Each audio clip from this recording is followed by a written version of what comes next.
Assalamu alaikum. Welcome to the Learners Academy. I am Farhad Jan, clinical psychologist and the trainer. We are doing the course of the psychological testing and the measurement, and we have done about 7 of our lectures. And in previous lectures, we discussed the basic concepts that are related to the psychological testing, psychological assessment, or the psychological measurements. In the previous lecture, that is lecture number 7, we discussed about the types of the norms, and in today's lecture, which is lecture number 8, we discussed about the test norms and the related concepts.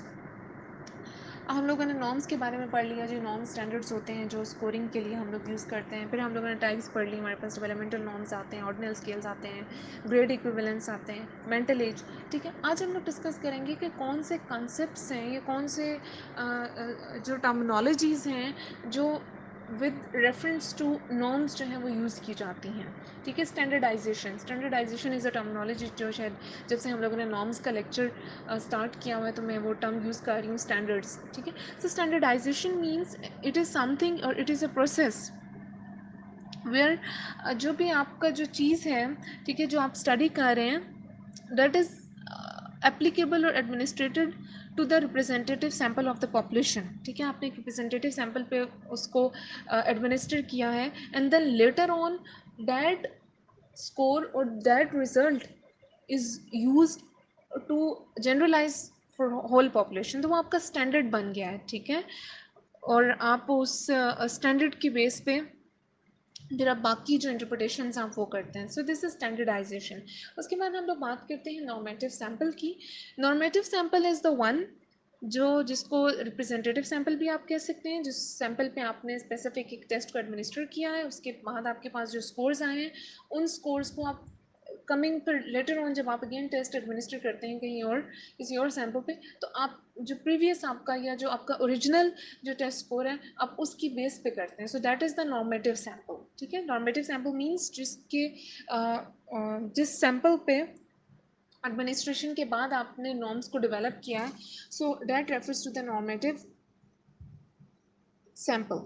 उसके बाद हम लोग बात करते हैं national norms की. There are some national norms. अब national norms क्या है? नेशनल नॉर्म्स वो हैं जो कि नेशनली यूज़ किए जाते हैं. वो स्टैंडर्ड्स जो एक कंप्लीट इन्फॉर्मेशन आपको किसी नेशन से रिलेटेड जो है वो दे रहे होते हैं. लाइक आप कोई भी आपने सैम्पल सेलेक्ट किया for the test, for development of the norms of that test. So आपने उस सैम्पल में different geographical location, different socio economic status, different cultural background के लोगों को, different religion, different ethnic group, different races के लोगों को आपने अपने उस सैम्पल में इंक्लूड किया. Means that your representative sample is diverse enough to include all the major attributes of your whole nation. So वो आपके पास वो जो norms develop होते हैं उनको हम लोग कहते हैं national norms.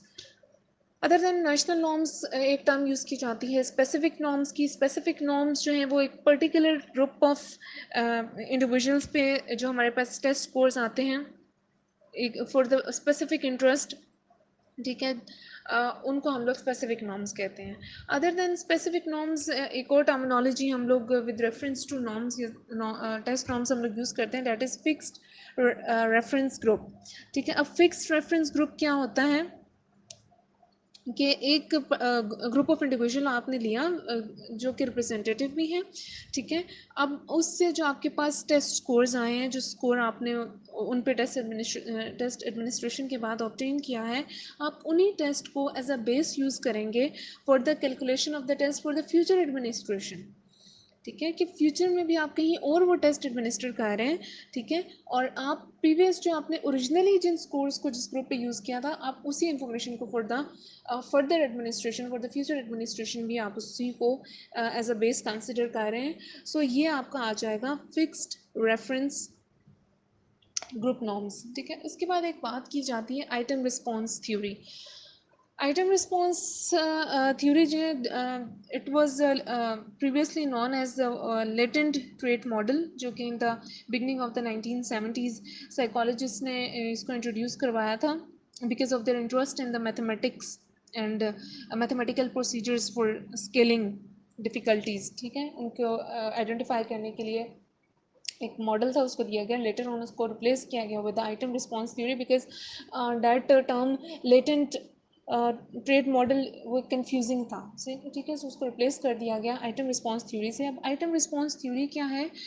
This is the theory which gives you the information about the responses of the individual on the particular or on the specific items of any test. ठीक है, स्पेसिफिक आइटम मीन्स हर item of एक specific ही होगा ना किसी भी test में। Suppose you are taking the test which consist of the 7 items, so हर आइटम के अलग अलग जो रिस्पॉन्स है, जो थ्योरी उस चीज़ को एक्सप्लेन कर रही है, वो उसको हम लोग आइटम रिस्पॉन्स थ्योरी कहते हैं। ठीक है, और it helps us to give a standard, it helps us to give error free information about the test or the test norms. So this is all about today's lecture. Thank you.